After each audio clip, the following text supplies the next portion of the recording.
Hello, everyone, and welcome to Loriander. This is a special show that we do after the show to talk about the episode and give you some like behind the scenes sort of look. Also, it's an opportunity for you guys to ask us any questions that you guys have.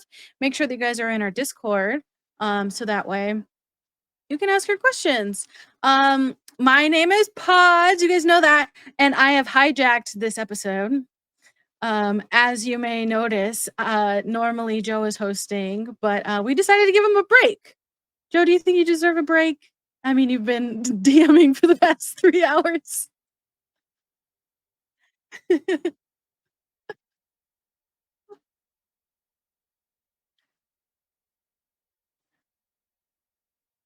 What did you do? Did you scuff my amazing intro? No, you're fine. I'm scuffed. They got everything. Anyways, I was saying I could use a break. You're. Yeah. Yes. Okay, so yeah, I'm gonna be your host. It's good for me to have this sort of practice. Matt, let's start with you. How are you, and did you have fun this episode? I am doing very well. I actually had a blast, and I want to make just a quick announcement. We, with that scuffed intro from Joe, have now hit our 100 scuffed experience points for Coriander. So, yay! I've been keeping track of it since the start. No way. Yep. It's been concurrent. We've had for the last about 10 sessions, we've had the same number as the episode, but today we had enough of them drop where we surpassed it, and now we've hit 100. That's crazy. Joe, do we get to like cash that in for anything? Well, I mean, how many more do you need to hit level 12? Well, now hold on a moment here. You can have all those XP. I'm fine with you keeping all that XP. You can have it. Wow, thanks so much. Only 36,000 more to go. Oh my gosh. Joe, how are you, and did you have fun? I always have fun with you. I'm doing well. We had our fundraiser for East County Animal Rescue over the weekend. That was a big success. We raised $3,000 for medical supplies, trap neuter release, foster care for cats. So I'm super happy. Awesome. That's amazing, by the way. Congratulations. Thank you. Would not have happened without the community. Very true. I personally am doing really good. I thought this episode was really fun. Particularly the first half of it, and I'm excited to go over it. I will be at GCX this weekend in Orlando, Florida. So if any of you guys are over there, hit me up. I'd love to hang out. But let's dive into the episode. One thing I want to do is touch on some memorable moments where we felt like it was just like really cool stuff that happened. So I have a note here. We should talk about me flirting with Anonymous. that was out of left field. That was out of absolutely nowhere. Not for me. I was just doing what the card said. I mean, it was like you were getting a tarot reading, but chat was the deck, and you were the one flirting with the fox demon. Here's the thing, like, I think the Streamloots integration that we have is so cool, and when somebody from chat plays one, like, I want them to feel like they actually got to affect the campaign, and so as long as, of course, we still have autonomy over our own characters, so we're not going to do something that doesn't make sense for Asena, but, like, I don't know, I worked it into the moment. It was an interesting tidbit about Asena. It tells us some things, and it is going to have an impact in the future. That was actually my question, was like, without giving like too many spoilers, do you think that like Anonymous is going to like pay this back? Is he going to remember? Like, what are you thinking? I think that the next time you leave and come back, the two of you are going to get very different. Interesting. I've already started thinking up some dialogue. We're gonna have to like make notes of that. We can see that Anonymous has a very different reaction to Asena flirting with him than John flirting with him. Definitely went much better for you this time around. You know what I thought was very interesting? We've joked about this in the past, especially considering almost everywhere we go, especially when we had Beatdown with us. Asena was always making shipping jokes about all the different characters that our characters would be able to get involved with. But whenever we would try and turn it around on you, it was a very easy deflect for like, oh yeah, Asena doesn't really think about things that way. And it's really interesting that the first time we see Asena have any sort of moment with another being, it makes sense why you were raised by wolves. I mean, obviously there is apparently some sort of attraction to a lupine or canine style individual, I think. Oh my god. I thought it had more to do with the way that he hates John being the You know what? I don't think factor. Asena hates John. Asena's been pro John ever since the beginning. She doesn't hate, but like You hate John. John. No, Hey, she look. doesn't hate. I'm the middleman here, all right? I'm an impartial observer. Okay, I wouldn't say impartial observer, but you're partial to one thing, and that's screwing over John. That's what you're partial to. You imp. That's where the imp comes in. You imp partial. I do it out of love. I know. I love it.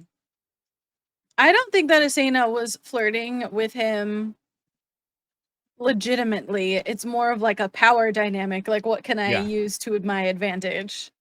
But you can tease all you want. You're John didn't even see it. No, you're gonna have to get it out of Dargan, I guess. Exactly. No, John didn't even see it. He has no idea it happened. Right, because Dargan's understanding of relationship dynamics are going to convey that nuance. Dargan's just be like, oh yeah, if anything, like Asena almost ate Anonymous. I'd be like, excuse me? That's the only way I could see what happened there. I don't know why she didn't eat him. He looked delicious, but maybe she's just saving him for later. I don't know. I think we need him. Need him in my belly. Oh my god. Another moment that was really cool that we wrote down was unexpected consequences of our actions, like stuff that we don't ever think about. So yeah, there was a moment in the episode where a gnome farmer and his little hut in the field got exploded by a star that we deflected. How do you guys feel about that? So what's funny is this is not the only world where gnomes inhabit destroyed remnants. They're in Pyre space where Perianth and Quelia and all that stuff is. There is an asteroid outside the inner planets called the Chain of Tears, and it used to be the gnome homeworld. So gnomes in that like reality, they have no homeworld. They just sort of build junk ships and fly around scavenging things. Penkobel, right? So when I was just like, okay, we redirect this star, and chat played an innocence in danger card, I was just spitballing who would be the survivor of this dead world, and that kind of prompted me, and I was like, you're right, it has to be a gnome. Also, we have the not so secret joke lore that Anakra was inhabited by a bunch of space gnomes. They traveled from across the stars. So we have a thing about forlorn and long lost space gnomes that try to have a new life and just end up. Look, the gnomes torment gnomes. Our gnomes, and all he does is find ways to make their lives terrible. You know, gnomes are the Peter Parker of Castles and Castles games, and Joe, you are the Marvel just crapping on them constantly. They can't buy a break. These poor forlorn gnomes. Uncle Ben will always die in every reality. It's a canon event that gnomes hates the gnomes. You're also tormented by them, so that's where I thought that you just wanted to get your revenge. Mm-hmm. Oh, it was literally just like an archetype, a recurring trope of gnomes and destroyed homeworlds. So how about this one? Is this moment gonna have implications? I think it has to, mostly because I don't want to waste it. You know what I mean? And I joked about this gnome ending up becoming like this recurring villain. I curse you for blowing up my home. It doesn't necessarily have to be that, but I feel like this is a moment I want to hold on. Maybe something more meaningful. We'll see. So you're saying we kind of replaced our our poor cabbie driver that we were always just constantly dunking on in Northport, and now we have this space gnome for our astral adventures. Yes. Who's just always gonna like Rocco is gonna crash into his astral ship and he's trying to like he's gonna be on the astral Titanic trying to go to the new land to find a new home and they're gonna hit Rocco like an iceberg. It's gonna just keep happening. So what you're saying is there's eventually going to be Castles and Castles one shot where it's going to be you one-on-one DMing with a different person playing this gnome, going on there's going to be a series of unfortunate events where this gnome is trying to just get a better life after the destruction of their home world and are just constantly getting into the misadventures of John and Asena. You know what it has to be? It has to be a team up. A lower decks team up. The cabbie, the gnome, and some other characters who just keep on like running afoul of you and your adventures. Oh my gosh. It's perfect. They come back as the big bads. All of them led by Gilbert. There we go. Put Gilbert in charge. Okay, so the reason why the gnome got exploded was because I think Walking Armory played a battlefield damage card. You had me roll, Joe, 1d100, and I don't know what goes on in a DM's mind. Maybe some people in chat do, but I'm sure that there's other people like me that don't really know what's happening. When I'm like rolling for the 1d100, like what are you referencing? Is that where the star came from? Like, can you give me some insight into that roll? So there's a bunch of different things that I use that. One of them, the most common, is just a percentage chance, right? So when you go through a portal that's in a state of disrepair, I do some numbers on the back end based on, I have a supplement specifically for portals and stargates. It has all these sorts of rules about how stable they are and what the chance of a malfunction is. One of the D100 rolls.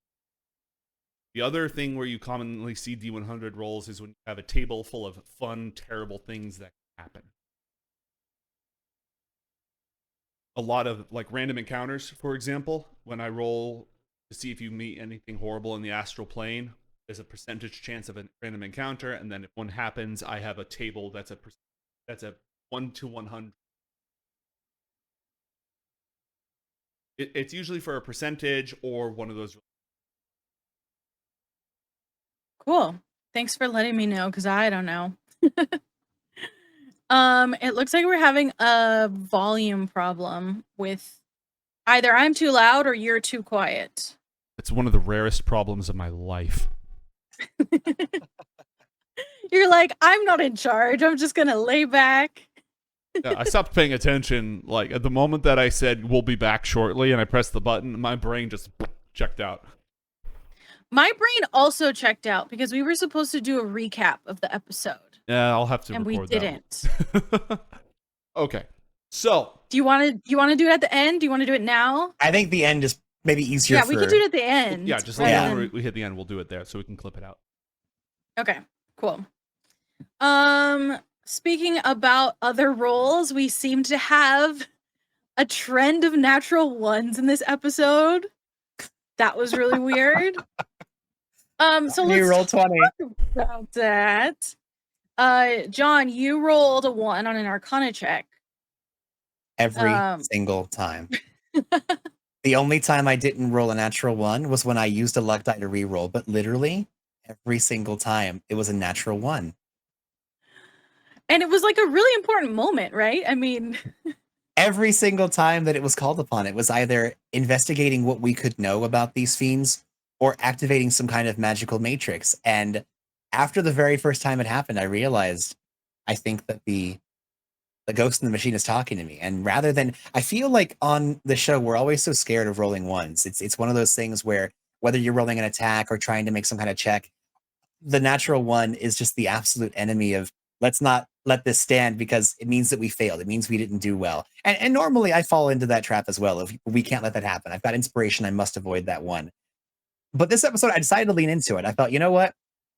There's this thing that everyone knows the internet called the epic fail. And I feel like, let's see where that epic fail takes us. So we can either just try to use inspiration and burn our resources and see where this could take us. And John can know everything, or we can figure out the best way to do something. But if I fail, that means John has to rely on Asena, which is, I think, makes for a better situation. Or Joe gets to pull in these heinous and unrelenting reactions that we have to respond to. And it wouldn't happen if it didn't get that natural one. So I think sometimes it's nice to fail forward instead of just trying to constantly succeed. Actually had some Yeah. people in IOP Academy specifically request that I give them a chance to narrate the results of natural ones and natural 20s. It's one of the things that I sort of do instinctively, but if you, the players, have a creative idea for what you want to happen, it's going to make the story a more interesting place. Please feel free to say, "Ooh, can I do this one?" I gladly let you take it. I want it. I think I've done that before, but it is interesting, right? Because if you roll a 20, the the phrase, right, is like, how do you want to do this? Would you say the same thing? Like to prompt like Yeah, absolutely. Absolutely. On a natural one, it should be, how do you want to do this? And I can always find a way to make the situation worse in an interesting way, but I'm not going to think of the same things that the players are. Either it'll be funny or it will, like if you've got a plot line or a character weakness or flaw that you want to explore and you want to tie that into a natural one, you're going to do stuff I won't think of. Well, and the best part is too, for a natural 20, a natural one, technically a natural 20 should be that you don't necessarily succeed. It's the best possible outcome for what you tried. And the same thing, a natural one wouldn't mean that you failed. It's the worst possible outcome. So technically, let's say if you were trying to like seduce a king and you're like, oh yeah, you're not going to get their kingdom with a natural 20, but you could become like a very close friend, much like John had insinuated himself among Indoglad's court with that just chance meeting. Or if you roll a natural one, you could try to seduce a monarch, and it turns out maybe they love you. They love you so much, in fact, that they want to keep you forever. They keep you invested and involved in their courts, and they find you so precious they won't let you leave. So you got exactly what you wanted, but you made that weird genie bargain where it's not exactly what you were hoping for, and now you have another further problem to be able to resolve because of this backward success. So we talked a lot about the first half of the episode. I want to shine a light on the second half where like accessing this terminal. I'm hoping, Matt, this is something we've seen the Obsidian Tower a couple of times in this campaign, but can you speak to like the lore and the story of like this quest that you've been on for a very, very long time? Yeah, exactly. I mean, we knew going into this when we were pitching the idea for the show to you in Beatdown back then, and even up through now, a lot of jokes were being made about John's age. Like the idea of how long has John been on this quest, and when did Asena and all the rest of our companions join into it? Nailing down the exact time frame has been something we don't want to fully maybe quite commit to on air unless we're really prepared for it. But suffice it to say, it's been about a decade that John's been roaming around the multiverse trying to find his way back home, stop Kor and all that. And so during that time, you figure over the last 10 or so years, he's been coming back to this tower, not once, not twice, but numerous times. We've been here a few times just in this campaign, but in the backstory of John's adventures, he's been here dozens and dozens of times. And every time he's nearly killed himself trying to uncover one more room, another area, or even trying to get into this vault of knowledge that are held by these weird gargoyles that are able to somehow ascertain these dark secrets from across the multiverse. And so for John and Asena to be able to use their magic, their technology, and then their psychic will, it really shows that from when John first started out, and even Asena, when we were first on this adventure, we were kind of Nephilites. We were plucky multiversal wanderers, and now we've proven that we are not just that. I mean, Asena went from not even knowing how to utilize her power to now we're using your astral transportation to be able to move across the worlds quicker and frankly safer than ever before. So this really shows how formidable our party has become to be able to tackle these tasks that have been previously insurmountable. It's very exciting. To me, in my mind, like, I don't know why the Obsidian Tower is kind of like a checkpoint for me. Like, this is like where we get to save. That's how I've always seen it. I've always wanted to turn this place into a campsite or a fireplace, like in Dark Souls, where you finally find your fireplace and you can take your rest. Obviously, a terrible tower of malignant intent doesn't really seem like the place, but a lot of people I think would look at us and say maybe we don't seem like the heroes that are going to save the multiverse, but here we are. So interesting people keep very interesting bedfellows, and ours seemed to be a not so silver fox. So, we knew we were gonna go to the tower, but we didn't really necessarily know we were gonna go in the terminal. Joe, I'm hoping you can shine a light on what that's like for a DM to just have to whip something up and like talk to chat and pretend like everything's totally fine. Off. I think one of the things that I try to do is not pretend like everything's completely fine. Because this is not the first time this has happened in this campaign. When you went to the Deep City, I didn't have that stuff ready. I was just like, okay, I guess this is happening. I find in some ways I do my best work when I'm improving, but when I'm improving from something that I understand. Mechanically, sure, but very much thematically. Like, I know in my mind what the tower is and how it works, and I never expected you to go into this magical cyberspace, but there's a trick in DMing. The best way to be spontaneous is to be prepared to be spontaneous. And it sounds like a paradox or a misnomer, but it's not. I spend a lot of my prep work time not focusing on what's going to happen next and what's the story going to be, but focusing on characters. Like, what is this character? What are their powers? What do they want? What is this place? How does it work? Building my toolbox, coming up with new NPC stat blocks. So if you go off the rails in Northport and I need a greater ninja, I already have a greater ninja. And so the more time I spend preparing my tools rather than laying out railroad tracks, the easier it is for me to adapt to stuff like this. And I love when this stuff happens. It, nowhere else but tabletop, right? Like, you can't do this in a D&D game, in a computer game. Just go somewhere that the programmers never built. It's part of the magic of what makes this so cool. Well, you did a really great job. I think that the way that it turned out was really, really cool. And the idea of like you accessing information from different nodes and like the information not being in there, but you have to access it. Like, my computer science brain was just like, this is super nerdy. I used to run a cyberpunk campaign, and it helps from there. Oh, that's true. What were you gonna say, Matt? I was going to ask a follow-up question, just because I know where we might be leading. Mate, right now we've been in a very big sandbox situation, like with you and your game prep, like Janessa was asking. When I know we haven't really revealed everything that's going to be happening going forward, but as things begin to change with the nature of our show, are you going to still keep prepping the same way you've done, or as things tend to get modified, are you going to have a different approach to how you want to do your game prep? Probably going to prep more like I did Book of Dawn. Book of Dawn was more structured, even when things went completely berserk.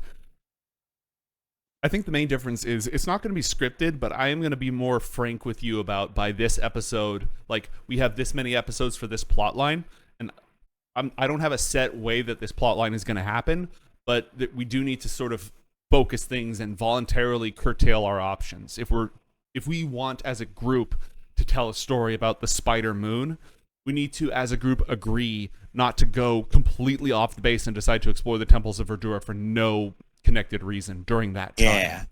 And I love the sandbox nature of it, but we are going to be focusing a little bit more on those focused narratives. So going into the Dark Matrix on a whim, probably not as in the cards. Like, I'm going to tell you, when we're done with this, I'm going to tell you exactly how many episodes we have to get to plot point B, and it's like, you guys, we have this much time. I'm down for going off the rails, but by this episode, we got to be here. My first thought when we went to the terminal was like, oh no, are we going to get out in time? Okay, in my defense, I thought it was just going to be a check. I didn't think we were going to go on an adventure to the Dark Matrix. But when you pitched the Dark Matrix, I couldn't say, actually, I just wanted to make a check and move on. I was, well, if you offer me Dark Matrix, I'm going to say yes. And how much of it we're going to get to explore. So the Infernal Tower is a mega dungeon. And there are things in there that are just ridiculously powerful, game-breaking stuff. So I've always wanted it to be gritty and involved and complicated to get stuff out of it. So probably what's going to happen here is, I don't know if you're going to go kill the Mother Brain in this session. I think what's likely is you're going to find your way towards it, get some crucial information, and be like, in season X, we'll do Death of the Mother Brain, right? So I think this is going to be like dipping your toes in, getting some stuff. By the next episode, we got to get out of here. We got to go back to Northport and rescue Hank McCarthy. But this is sort of opened up the world in that way. I love it. Yeah, that's a good idea. Maybe we can just like get a little shortcut so we can skip to where we left off. That's a good idea. Maybe we just cheese it and go, man, remember that big crazy thing that we unleashed and it was all mouths and teeth? Good thing we found a way to get out of that. Woo! You're right. You're right about that, Asena. Maybe next time. Okay, so we have about 5 minutes left, so I didn't leave a ton of time for questions, but let's get through a couple of them, just sort of like rapid fire. Walking Armory asked this question to Matt.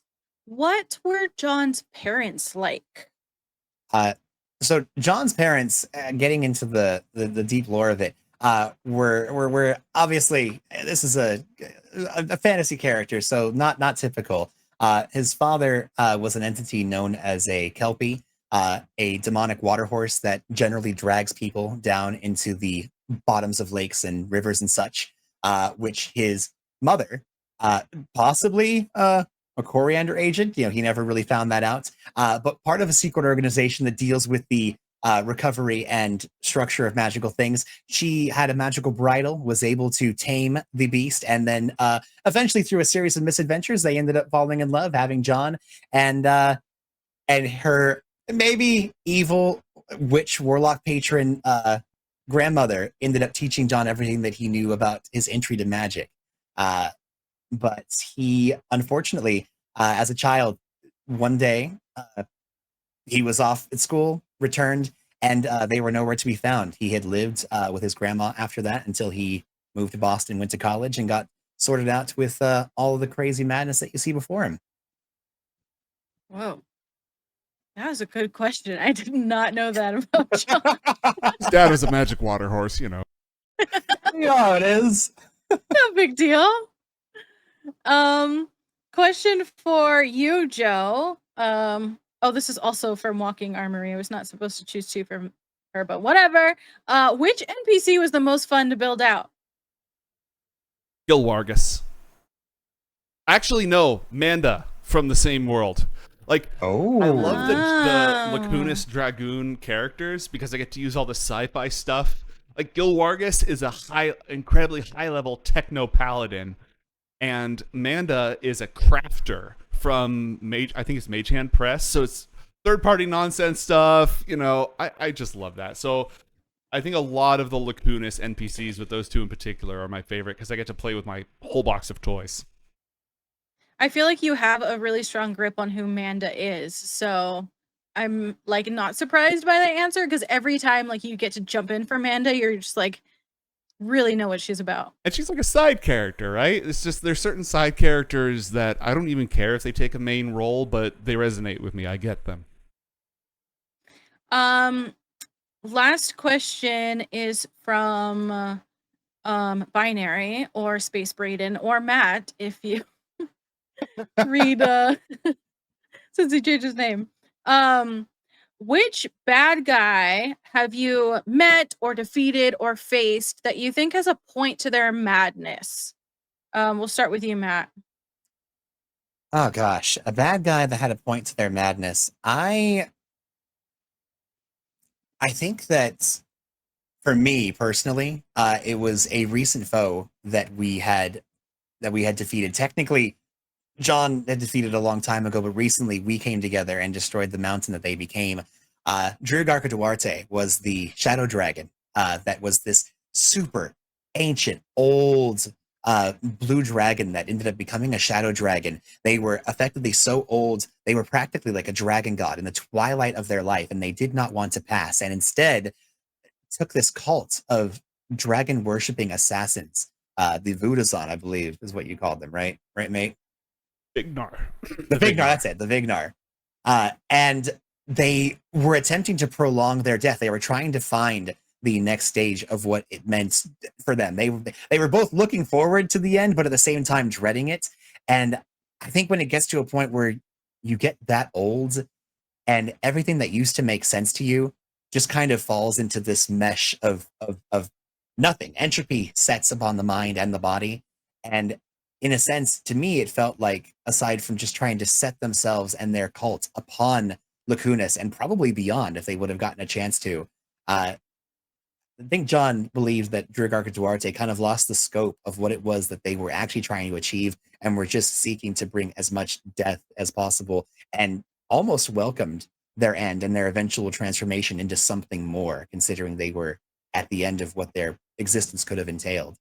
So that character resonated a lot with me, and I was really glad that we had a chance to revisit them on the show. And how about you, Joe? Okay, is the question a villain who's been defeated or just a villain? It's either met, defeated, or faced. I can't tell you. Oh my. Stop! I can't tell you. As a That's so fun. Oh, there are some secrets that are going to blow minds. They've been years in the work about certain characters. gosh. Don't get too sus. But I will say Hana from Yokai Blossom, actually. Oh, Because yeah, that makes sense. Yeah. A lot of That makes characters, sense. if a lot of the characters who I think have have reason behind what they do, they're not even villains to a certain degree. Like, the first person I thought of was Prince Casimir. He's not a villain, but he's definitely somewhat morally gray. Like, he has his own agenda, and a lot of the people I thought of were in that bucket. But Hana, who ended the Steel World by initiating the Bloom, did it to avoid an apocalyptic event. It caused a lot of damage, but I see where she's coming from. That's a really, really good one. I did not know how to answer this question, so I was just gonna say that old crocodile alligator. What, Big Susan? Big Susan did nothing Big wrong. Susan.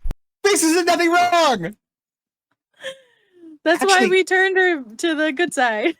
Can I actually change my? I realized as I was answering it, I said the opposite. I said that Drigarca Duarte had no point to their madness. So as just a quick aside, I'd like to change mine to Castor, one of the angels that was involved with Dre Dodson. They were a very sad character that were basically forced into their role. They were an evil character, obviously by choice, because they had joined the Pact Malefic and had served Drayden and the Senevolker Cyst, but it was obvious that they craved some sort of end, and they were a bad tool that was aimed at at everything that Dre Dodson had hated, and it was really, to me, epic whenever we had a chance to face off, but really sad with the eventuality of what needed to take place. And I think had they not had their wits and their will stolen from them, they might have made different choices. And so it was sad to see them have to go through what they did, and it was understood what happened to them. Yeah.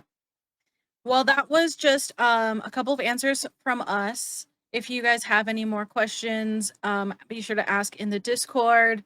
I just have to mention Mama Shimada just said a scene as maybe mom, maybe evil.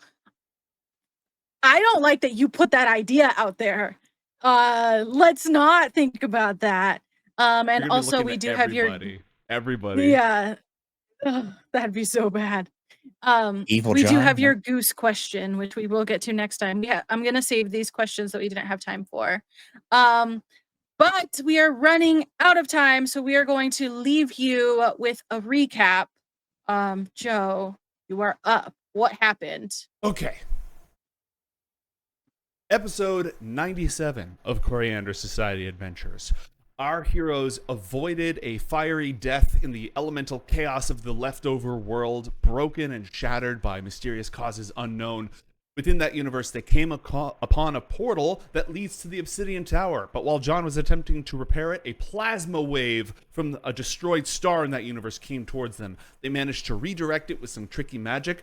May have destroyed some poor gnome hermit's home along the way, but, casualties happen.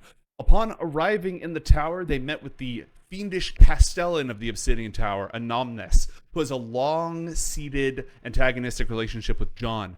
Asena, however, got real up close and personal with him with some knives in order to reestablish the power dynamic. We'll have to see what happens with that. John has long sought to pry the secrets of the Obsidian Tower forth in order to use its network of portals and the powerful dark magic and artifacts contained within. To this end, he and Asena used a combination of John's techno magic and her own astral projection to enter the magical network that suffuses the tower. Bit by bit, they have made their way through, encountering the different entities trapped inside of it that power the information network of the Obsidian Tower. Some they battled, some they pressed into service. They might be taking out a gigantic loan to establish an evil society in the world of Beacon when we get there. But one way or another, they're making their way forward, hopefully to destroy the central intelligence of that network and take it over. But they may have inadvertently unleashed some very scary things inside when they damaged a very important node of the network. What is coming for them in the physical world? We're going to have to wait till next time to find out. And you can watch that episode next Tuesday when we will be back here at twitch.tv/casters and castles. Thank you everyone for watching. For today, this case is closed. Boom! Bye.